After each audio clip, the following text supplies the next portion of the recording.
Uh, Tentu ada satu diskusi menarik nantinya tentang bagaimana saya meninggalkan Transjakarta, tapi saya kemudian kembali ke kampus. Di bulan Februari saya selesai.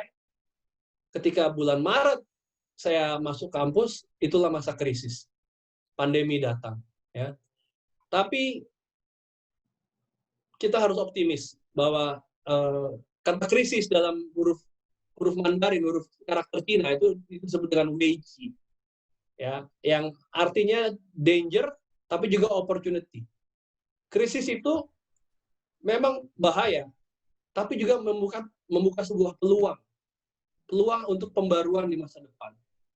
Dan karena itu ini adalah kesempatan untuk kita bukan hanya merencanakan atau memperkirakan masa depan, tapi menciptakan masa depan ini.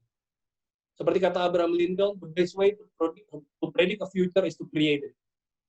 Dan karena itu sekarang di perguruan tinggi, paling tidak saya di ITB, kita sedang rumuskan yang namanya senario perguruan tinggi masa depan seperti apa. Perguruan tinggi seperti kita, apakah masih akan laku dengan mahasiswa ketika kita harus mengalami belajar jarak jauh secara berkepanjangan seperti ini? Ataukah mahasiswa akan lebih bisa memilih belajar dari berbagai webinar yang ada, dari berbagai video yang ada, dari YouTuber yang ada? Bisakah kita dosen-dosen ini bersaing dengan para YouTuber yang lebih menarik, ya, orang seperti Deddy Corbuzier, orang seperti Mardigu misalkan, walaupun substansinya belum tentu sesuai dengan apa yang dijalani lewat sebuah proses riset yang mendalam. Tapi bagaimana kita, para pendidik, harus siap dengan situasi ini, ya. Menteri Nadiem Makarim boleh mengatakan kita mau membangun kampus merdeka, di mana orang bisa belajar dari satu tempat ke tempat lain. Tapi apakah bisa kampus merdeka ini berjalan? Atau justru mungkin kampus merdeka ini akan lebih mudah berjalan dengan situasi daring, ya. Ini semua adalah hal-hal yang sifatnya uncertainties, ketidakpastian, yang perlu kita rumuskan, tapi juga perlu kita siapkan, ya. Saya yakin di UI juga pasti sudah menjalani berbagai proses untuk menyiapkan pembelajaran daring ini. Saya di SBM sejak 3 bulan terakhir ini mengajar, termasuk semester pendek, sepenuhnya daring, dan sudah merencanakan untuk semester 1 ke depan, 2020-2021 juga dengan sepenuhnya daring, ya. Karena kampus masih ditutup, hanya nanti saja kemungkinan di akhir tahun misalkan untuk praktikum dan sebagainya. Nah, bagaimana daya saing perguruan tinggi dalam situasi seperti ini? Apakah kita masih akan tetap menjadi pilihan, ataukah kita akan ditinggalkan? Atau bagaimana kita bisa membangun kebaruan, ya, terutama kaitannya mungkin untuk ilmu soft skill. Mahasiswa mungkin bisa belajar hard skill dari berbagai tempat yang ada, tapi peran membangun soft skill itu tentunya bukan sesuatu yang bisa didapat hanya dari webinar atau dari seminar, ya. Nah, disinilah peran menurut saya bukan hanya perguruan tinggi, tapi juga ilmu psikologi, ya. Bagaimana membangun metodologi dan pedagogi pendidikan yang mengedepankan soft skill. Karena kedepannya saya prediksikan peran pendidikan tinggi akan utamanya adalah di bidang soft skill tersebut, ya. Karena yang sifatnya hard skill akan banyak dipenuhi dari bagaimana mereka berpraktek, terutama dengan skema kampus merdeka yang akan memberikan mereka kesempatan untuk menghabiskan waktu 1 semester di luar kampus, ya. Jadi soft skill menjadi sangat penting buat peran kita perguruan tinggi. Dan di suasana pandemi ini, kalau kita ingat, Sir Isaac Newton juga menemukan teori gravitasi ketika pandemi. Jadi kalau kita pandemi, ya kalau sekarang disebut adik-adik kita ini generasi rebahan, kalau kita ikut rebahan saja, ya sayang sekali. Karena Isaac Newton menghasilkan teori gravitasi ketika work from home, ya, ketika ada apel jatuh dari pohonnya, dan disitulah dia merumuskan teori gravitasi. Tugas kita adalah menghasilkan orang-orang seperti dia, seperti Sir Isaac Newton, bukan yang biasa-biasa saja, karena negara ini butuh orang yang tidak biasa untuk memimpin demikian banyak middle class dan aspiring middle class tadi.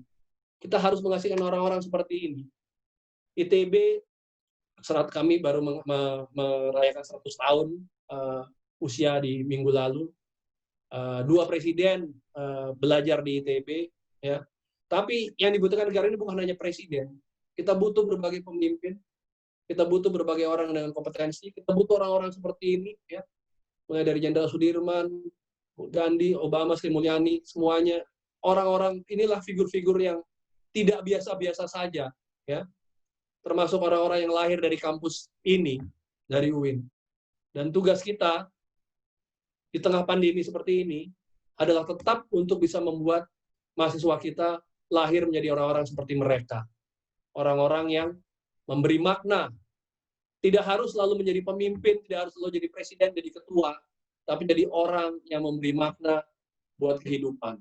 Ya. Dan saya menutupnya dengan 3 pelajaran, bahwa membentuk SDM unggul ya untuk Indonesia maju dengan melayani publik ini, pertama sekali, dan ini terutama adalah buat adik-adik mahasiswa, tapi kita juga para intelektual, para akademisi, integritas adalah nomor 1. Diskusi akan bisa dalam kalau bicara tentang bagaimana integritas diterapkan di BUMD, BUMN, pemerintahan, tapi ini nomor 1. Yang kedua, bagaimana kita bekerja memang dengan hati. Bukan hanya dengan hati-hati. Kalau di birokrasi kita biasanya kerja dengan hati-hati, ya, supaya nggak salah langkah. Tapi bagaimana kita kerja dengan hati? Bagaimana kerja seperti Indra dan Siti dan anak-anak tadi yang menolong Chandra, yang bekerja beyond SOP-nya, beyond tugasnya. Dan terakhir, ini eranya kolaborasi. MRT tidak bisa berdiri sendiri, dia butuh Transjakarta sebagai feeder. Transjakarta, walaupun dia sudah lahir duluan, tapi dia bukan satu-satunya. Dia harus bisa menghubungkan kehidupan dan berbagai wilayah. Sama juga kita di dunia pendidikan. Bagaimana berkolaborasi dengan Kampus Merdeka menjadi sangat penting. Ya. Dan untuk itu saya tutup dengan sebuah terima kasih, sebuah pesan yang waktu itu saya sampaikan ke para karyawan Transjakarta waktu saya berpisah, dan saya rasa tentu relevan juga bagi siapapun. Ya. Saya tekankan bahwa ketika kita berkarya untuk perusahaan, untuk perguruan tinggi, untuk apapun, lakukanlah seakan kita akan bekerja selamanya, tapi siapkan dan bangun penerus seakan kita akan berhenti besok. Dan itu yang saya lakukan di Transjakarta. Ketika waktunya tiba, saya memang menyampaikan untuk mundur, atau harus mundur, maka itu sesuatu yang telah kita siapkan sebelumnya. Dan semua didasari, ini satu quote yang saya selalu pegang, ketika kita umur 20 tahun, dan kita tidak idealis, ketika 20 tahun tadi nggak ikut demonstrasi, then you don't have a heart. Tapi kalau udah 40 tahun, seperti sekarang, saya udah 40 lewat, masih idealis, orang bilang, then you don't have a brain. Ya, nggak punya otak. Tapi saya katakan, brain develop and change over time. Otak kita berkembang, berubah sepanjang waktu. But the heart is the one that you must keep to stay alive. Tanpa hati, kita nggak bisa hidup selamanya. Jadi, rasanya Anda sekalian paham apa yang saya maksud dengan ini. Terima kasih, semoga kita masih bisa diskusi. Assalamualaikum warahmatullahi wabarakatuh.